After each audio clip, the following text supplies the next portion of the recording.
ஒரு நிமிஷம். நீங்க ஒரு கெமிஸ்டா இருக்கீங்கன்னு கற்பனை பண்ணிக்கோங்க. ம் உங்க முன்னாடி ஒரு மிஷன் இருக்கு. ஒரு குறிப்பிட்ட அமீன் மாலிக்யூலை உருவாக்கணும். உங்க லேப் ஷெல்ஃப்ல சில ஆரம்ப பொருட்கள் இருக்கு. உங்க கையில சில கெமிக்கல் ரியாக்ஷன்ஸ்ன்ற கருவிகளும் இருக்கு. சரி.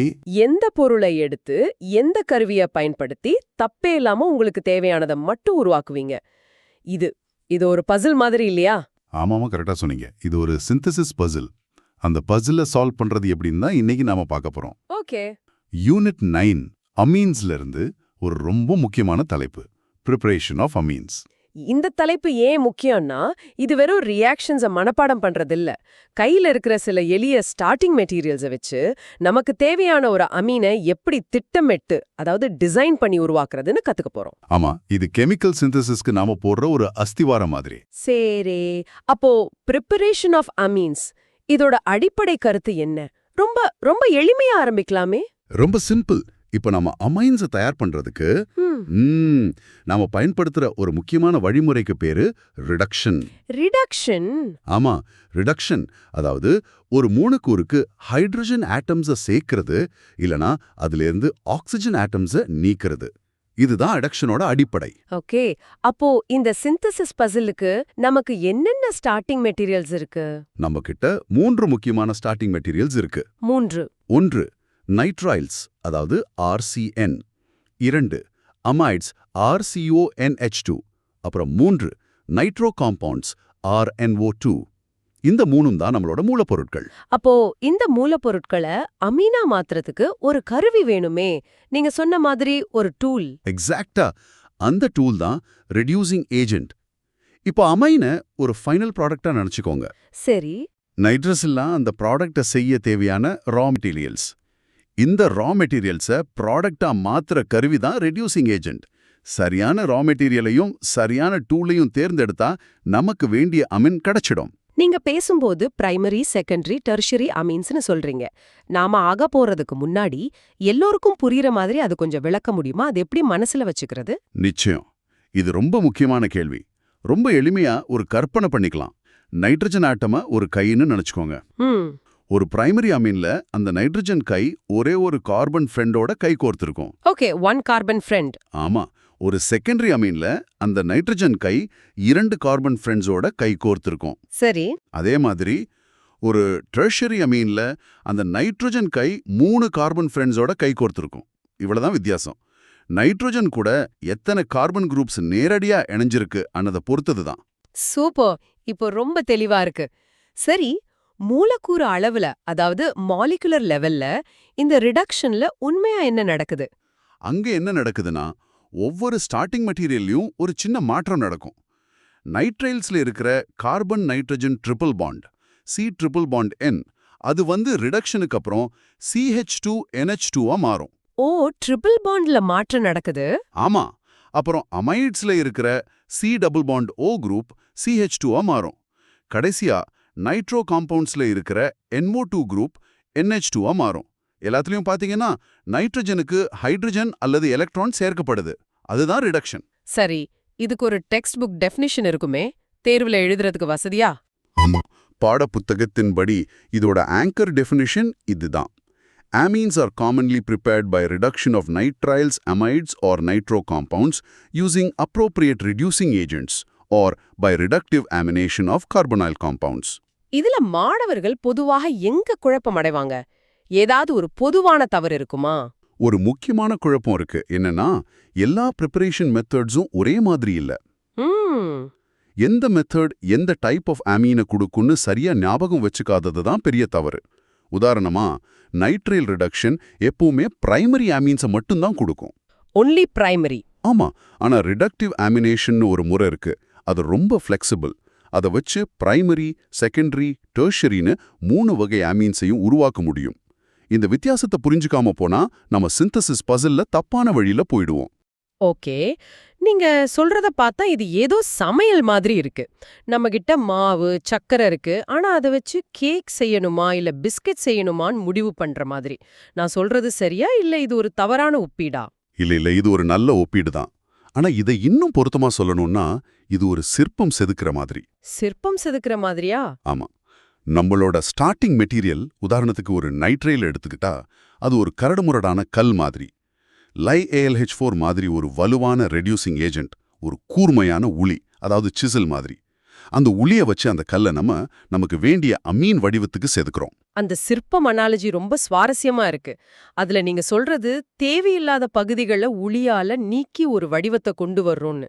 அப்போ ரிடக்ஷன்ன்றது உண்மையிலே ஆக்சிஜன் ஆட்டம்ஸ் மாதிரி சில விஷயங்களை வெட்டி எடுக்கிற செயலா? அருமையான கேள்வி. நீங்க அந்த அனாலஜிய சரியா உள்வாங்கிட்டீங்க. ஆமா, ஒரு விதத்துல அது சரிதான். நைட்ரோ காம்பவுண்ட்ஸ்ல இருந்து ஆக்சிஜனை நீக்கிறோம். ஆனா இன்னொரு விதத்துல பார்த்தா நைட்ரைல்ஸ்ல நாம எதையும் நீக்கல, அதுக்கு பதிலா ஹைட்ரஜனை சேர்க்கிறோம். அதனால இந்த பசிலுக்கு 2 முக்கிய ஸ்ட்ராட்டஜிகள் இருக்கு. 2 ஸ்ட்ராட்டஜிகளா? அது என்ன? ஒன்னு பிரிசர்வேஷன் ஸ்ட்ராட்டஜி, அதாவது மூலக்கூறோட கார்பன் கட்டமைப்ப, அந்த கார்பன் ஸ்கெலிட்டனை அப்படியே வச்சுக்கிட்டு ஒரு ஃபங்க்ஷனல் குரூப்பை மட்டும் மாத்துறது. இது ஒரு வீட்டுக்கு பெயிண்ட் அடிக்கிற மாதிரி. வீடு அதேதான், ஆனா கலர் மட்டும் மாறும். எக்ஸாக்ட்லி. நைட்ரோபென்சீனை அனிலினா மாத்துறது இதுக்கு ஒரு நல்ல உதாரணம். கார்பன் அமைப்பு மாறாது, NO2 மட்டும் NH2ஆ மாறும். ஓகே, அப்ப 2வது ஸ்ட்ராட்டஜி? ரெண்டாவது அடிஷன் ஸ்ட்ராட்டஜி. இதுல நாம மூலக்கூறோட கார்பன் கட்டமைப்பையே மாத்துறோம். ஒரு கார்பன் அணுவை அதிகமா சேர்க்கிறோம். இது வீட்டுக்கு ஒரு எக்ஸ்டென்ஷன் கட்டுற மாதிரி. ஓ, நிட்ரைல் ரிடக்ஷன் இதுக்கு சரியான உதாரணம். RCN ரெடியூஸ் பண்ணா RCH2NH2 கிடைக்கும். பாத்தீங்களா, ஒரு CH2 குரூப் அதிகமா வந்திருக்கு. ஒரு நிமிஷம், இதுதான் விஷயமா? அப்போ ஒரு மெத்தட்ல கார்பன் எண்ணிக்கை அதிகமாகுதுன்னு சொல்றீங்க. இது ரொம்ப முக்கியமான விஷயம் மாதிரி தெரியுது. ஆமா, ஏன்னா நீங்க ஒரு குறிப்பிட்ட எண்ணிக்கையில அணுக்கள் இருக்கிற ஒரு மாலிக்யூலை உருவாக்க முயற்சி செய்யும்போது தப்பான மெத்தடை தேர்ந்தெடுத்தா மொத்த சிந்தசிஸ்மே வீணா போயிடும். இதோட முக்கியத்துவம் இவ்வளவு அதிகம்னு நான் நினைக்கல. எக்ஸாக்ட்லி. இதுதான் ஒரு கெமிக்கல் ஆர்கிடெக்டா யோசிக்கிறது. உங்களுக்கு என்ன வேணும்னு முடிவு பண்ணிட்டு அதுக்கேத்த அடிஷன் ஸ்ட்ராட்டஜியா இல்ல பிரிசர்வேஷன் ஸ்ட்ராட்டஜியான்னு தேர்ந்தெடுக்கணும். இதுல நீங்க ரிடக்டிவ் அமினேஷன் ஒரு வார்த்தை சொன்னீங்க. அது ரொம்ப ஃப்ளெக்சிபிள், 3 வகை அமீன்ஸையும் உருவாக்கும்னு சொன்னீங்க. அது நம்மளோட டூல் பாக்ஸ்ல இருக்கிற ரொம்ப சக்தி வாய்ந்த கருவி மாதிரி தெரியுதே. அது என்ன, எப்படி வேலை செய்யுது? ஆமா, ரிடக்டிவ் அமினேஷன் தான் நம்மளோட மாடுலர் பில்டிங் கிட். இது ஒரு 2 படி சமையல் குறிப்பு, ஒரு 2 ஸ்டெப் ரெசிபி மாதிரி கற்பனை பண்ணிக்கோங்க. சரி. முதல் படியில ஒரு கார்பனைல் காம்பவுண்ட, அதாவது ஆல்டிஹைடோ அல்லது கீட்டோனை எடுத்து அது அமோனியா அல்லது ஏற்கனவே இருக்கிற ஒரு அமீன் கூட வினை புரிய வைக்கிறோம். அப்போ ஈமைன்னு ஒரு தற்காலிகமான இன்டர்மீடியேட் உருவாகும். ஓகே, அது ஸ்டெப் 1. அப்புறம் ஸ்டெப் 2ல அந்த இமைனை நம்ம ரிடியூஸ் பண்றோம். இப்போ இங்க தான் அந்த மேஜிக் இருக்கு. நீங்க ஆரம்பத்துல எந்த கார்பனைல் காம்பவுண்டை எடுக்கிறீங்க, எந்த அமீனை எடுக்கிறீங்கன்றத பொறுத்து உங்களுக்கு பிரைமரி, செகண்டரி அல்லது டெர்ஷரி அமீன் கிடைக்கும். வாவ், இது ஒரு லெகோ பிளாக்ஸ் வச்சு கட்டுற மாதிரி. உங்களுக்கு என்ன தேவையோ அதுக்கேத்த பிளாக்ஸை நீங்க தேர்ந்தெடுக்கலாம். அதனால தான் இது ரொம்ப வெர்சடைலான மெத்தட். வாவ், இது மூலக்கூறுகளை நம்ம இஷ்டத்துக்கு வடிவமைக்கிற மாதிரி இருக்கு. இந்த மாதிரி எலக்ட்ரான்ஸ் போறது, நிறம் மாறுதுன்னு நீங்க சொல்றதெல்லாம் ஒரு மென்டல் மூவி மாதிரி இருக்கு. இதெல்லாம் நிஜமாவே ஒரு லேப்ல நம்ம கண்ணால பார்க்க முடியுமா? இந்த மாற்றத்துக்கு ஒரு நேரடி சாட்சி இருக்கா? நிச்சயமா பார்க்க முடியும். ரொம்ப அருமையான ஒரு உதாரணம் இருக்கு. லேப்ல நீங்க நைட்ரோபென்சீனை எடுத்துக்கிட்டீங்கன்னா அது ஒரு சிவப்பு ஆரஞ்சு நிறத்துல இருக்கிற ஒரு திரவம். அது கூட டின் மெட்டலையும் ஹைட்ரோகுளோரிக் ஆசிடையும் சேர்த்து ரெடியூஸ் பண்ணும்போது அந்த வினை நடக்க நடக்க அந்த சிவப்பு ஆரஞ்சு நிறம் மெதுவா மறைஞ்சிடுமா? ஆமா, கடைசியில நிறமில்லாத ஆனலின் உருவாகும். அந்த நிற மாற்றம் ரிடக்ஷன் நடந்ததுக்கான ஒரு தெளிவான அடையாளம். உங்க கண்ணு முன்னாடியே ஒரு மூலக்கூறு இன்னொரு மூலக்கூறா மாறுறத நீங்க பார்க்கலாம். இது லேப்ல நடக்கிறது. இதே தத்துவத்தை பெரிய அளவுல தொழில்நுட்பத்துல எப்படி பயன்படுத்துறாங்க? நல்ல கேள்வி. தொழிற்சாலைகள்ல ஆனலினை டன் கணக்குல தயாரிக்க டின் HCl மெத்தட பயன்படுத்த மாட்டாங்க. ஏன்? ஏன்னா அது செலவு அதிகம். அதுக்கு பதிலா கேட்டலிட்டிக் ஹைட்ரோஜனேஷன்ன்ற முறையை பயன்படுத்துவாங்க. அதாவது ஹைட்ரோஜன் கேஸை ஒரு மெட்டல் கேட்டலிஸ்ட் லைக் நிக்கல் அது முன்னிலையில நைட்ரோபென்சீன் கூட வினை புரிய வைப்பாங்க. இது செலவு குறைவான மற்றும் அதிக அளவுல தயாரிக்க ஏற்ற முறை. அப்போ இந்த ஆனலின்றது அவ்வளவு முக்கியமான ஒரு கெமிக்கலா? அது எதுக்கெல்லாம் பயன்படுது? ரொம்ப முக்கியம். இது வெறும் எக்ஸாம்க்கான விஷயம் இல்ல. நாம பேசிட்டு இருக்கிற இந்த அனலின் தான் நீங்க போடுற ப்ளூ ஜீன்ஸ்ல இருக்கிற சாயம் தயாரிக்கிறதுக்கு அடிப்படை. ஓஹோ. நாம எடுத்துக்கிற ஆன்டிஹிஸ்டமீன்ஸ் மாதிரி பல மருந்துகள்ல சிக்கலான அமைன்ஸ் இருக்கும். அதனால அமைன்ஸை எப்படி உருவாக்குறதுன்னு தெரிஞ்சுக்கிறது இந்த நவீன உலகத்தை புரிஞ்சுக்க ரொம்ப அவசியம். இதுல ஏதாவது ஆச்சரியமான, நம்ம எதிர்பார்க்காத ஒரு விஷயம் இருக்கா? ஒரு கவுண்டர் இன்ட்யூட்டிவ் எக்ஸாம்பிள் மாதிரி. இருக்கு. நீங்க என்ன நினைக்கலாம்னா, நைட்ராயில்ஸ்லயும் சரி, நைட்ரோ காம்பவுண்ட்ஸ்லயும் சரி, நைட்ரோஜன் உயர் ஆக்சிடேஷன் நிலையில இருக்கு. அதனால ரெண்டையும் ரெடியூஸ் பண்ணா ஒரே மாதிரி அமீன் கிடைக்கும்னு நீங்க நினைக்கலாம். ஆமா, அப்படித்தானே தோணும். ஆனா அது தவறு. எப்படி?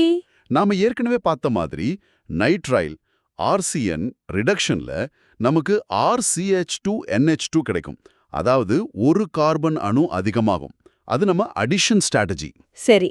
ஆனா நைட்ரோபென்சீன் ரிடக்ஷன்ல நமக்கு C6H5NH2 அதாவது ஆனலின் தான் கிடைக்கும்.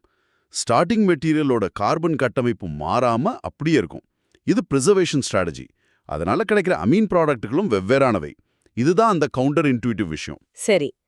இந்த சிந்தசிஸ் பசிலோட விதிகளை நாம சரியா புரிஞ்சுக்க, தேர்வுல அதிக மதிப்பெண் வாங்க மாணவர்கள் ஞாபகம் வச்சுக்க வேண்டிய சில முக்கிய வரிகளை பத்தி பேசலாமா?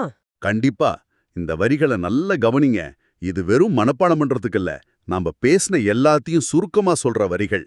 முதலாவது, reduction of nitriles RC triple bond N with lithium aluminum hydride produces primary amines RCH2NH2 with one additional carbon atom. இது ரொம்ப முக்கியம். ஏன்னா இது நம்மளோட அடிஷன் ஸ்ட்ராட்டஜி. ஒரு கார்பனை அதிகமாக்கி ஒரு பிரைமரி அமீன் வேணும்னா இதுதான் வழி. கரெக்ட். ரெண்டாவது, reduction of aromatic nitro compounds RNO2 produces aromatic primary amines RNH2. இது நம்மளோட preservation strategy. ஆனிலின் தயாரிக்க இதுதான் ஸ்டாண்டர்ட் மெத்தட். ஓகே, அடுத்து. மூணாவது, நம்ம இப்பதான் விரிவாக பார்த்தோம். Reductive amination allows the preparation of primary, secondary or tertiary amines. ஆமா, நம்ம versatile tool. கரெக்ட். இது நம்மளோட versatile tool. உங்களுக்கு என்ன வகை அமீன் வேணுமோ அதுக்கேத்த மாதிரி ரியாக்டன்ஸை மாத்திக்கலாம். மத்த மெத்தட்ஸ் மாதிரி இதுல கட்டுப்பாடு இல்ல, உங்களுக்கு சாய்ஸ் கொடுக்குது. சரி, இந்த ரெடியூசிங் ஏஜென்ட்ஸ், அதாவது கருவிகளை பத்தி ஏதாவது முக்கியமான விஷயம் இருக்கா? எந்த ஒளியை வேணும்னாலும் பயன்படுத்த முடியாது இல்லையா? அருமையான கேள்வி. அதுதான் நாலாவது முக்கியமான point. LiAlH4 is a strong reducing agent capable of reducing nitriles and amides. ஆனா NaBH4 ஒரு வீக் ரெடியூசிங் ஏஜென்ட். அது நைட்ரைல்ஸ் அல்லது அமைட்ஸ் ரெடியூஸ் பண்ணாது. அது ஆல்டிஹைட்ஸ் மற்றும் கீட்டோன்ஸை மட்டும்தான் ரெடியூஸ் பண்ணும். இது ரொம்ப முக்கியமான வித்தியாசம். தப்பான கருவியை தேர்ந்தெடுத்தா எந்த வினையும் நடக்காது, மார்க்கும் கிடைக்காது. அப்போ கருவியை தேர்ந்தெடுக்கிறது ரொம்ப முக்கியம். Absolutely. அதான் ஐந்தாவது point. The choice of reducing agent depends on the starting material and the scale of reaction. லேப்ல நாம LiAlH4 பயன்படுத்தலாம். ஆனா இண்டஸ்ட்ரியில பாதுகாப்பு மற்றும் செலவு காரணமா கேட்டலிட்டிக் ஹைட்ரஜனேஷன் பயன்படுத்துவாங்க. சூழலுக்கேத்த மாதிரி கருவியை மாத்தணும். நாம இன்னைக்கு நிறைய விஷயங்களை பார்த்தோம். இத ஒரு முறை சுருக்கமா சொல்லணும்னா, அமைன்ஸை உருவாக்குறது ஒரு சிந்தசிஸ் பசில தீர்க்கிற மாதிரி. ஆமா. நம்ம கிட்ட பிரிசர்வேஷன் ஸ்ட்ராட்டஜி, அடிஷன் ஸ்ட்ராட்டஜின்னு 2 வழிகள் இருக்கு. நைட்ரைல் ரிடக்ஷன் மூலமா கார்பன் சங்கிலியை நீளமாக்கலாம். ஆனா நைட்ரோ ரிடக்ஷன் மூலமா கார்பன் அமைப்பை மாற்றாம அமைனை உருவாக்கலாம். அதே மாதிரி ரிடக்டிவ் அமினேஷன்ற ஒரு வெர்சடைல் டூல் இருக்கு. அதை வச்சு 3 வகை அமைன்ஸையும் தயாரிக்கலாம். தொழிற்சாலைகள்ல அனிலின் எப்படி தயாரிக்கிறாங்க, அது நம்மளோட ப்ளூ ஜீன்ஸ்க்கு எப்படி சாயம் கொடுக்குதுன்னு பார்த்தோம். முக்கியமா எந்த ஸ்டார்டிங் மெட்டீரியலுக்கு எந்த ரெடியூசிங் ஏஜென்ட்ங்கிற கருவியை பயன்படுத்தணும்னு தெரிஞ்சுக்கிறது ரொம்ப முக்கியம். கரெக்ட். அருமை. இன்னைக்கு நம்ம அமைன்ஸை எப்படி தயார் பண்றதுன்னு விரிவாக பார்த்தோம். ஆமா. நாம இப்போ அமைன்ஸை தயாரிக்கிற வழிகளை பார்த்தோம். இப்போ நீங்க ஒரு நிமிஷம் யோசிச்சு பாருங்க. உங்ககிட்ட ஒரு கார்பனைல் காம்பவுண்ட் மட்டும் இருக்கு. அதிலிருந்து ஒரு குறிப்பிட்ட செகண்டரி அமைனை நீங்க உருவாக்கணும். எந்த ப்ரிப்பரேஷன் மெத்தடை தேர்ந்தெடுப்பீங்க? எப்படி அந்த சிந்தசிஸை திட்டமிடுவீங்க? இப்படி கையில இருக்கிற கருவிகளை வச்சு நமக்கு தேவையான பொருளை எப்படி வடிவமைக்கிறோம் என்பதுதான் உண்மையான வேதியியல். இதை பத்தி யோசிங்க.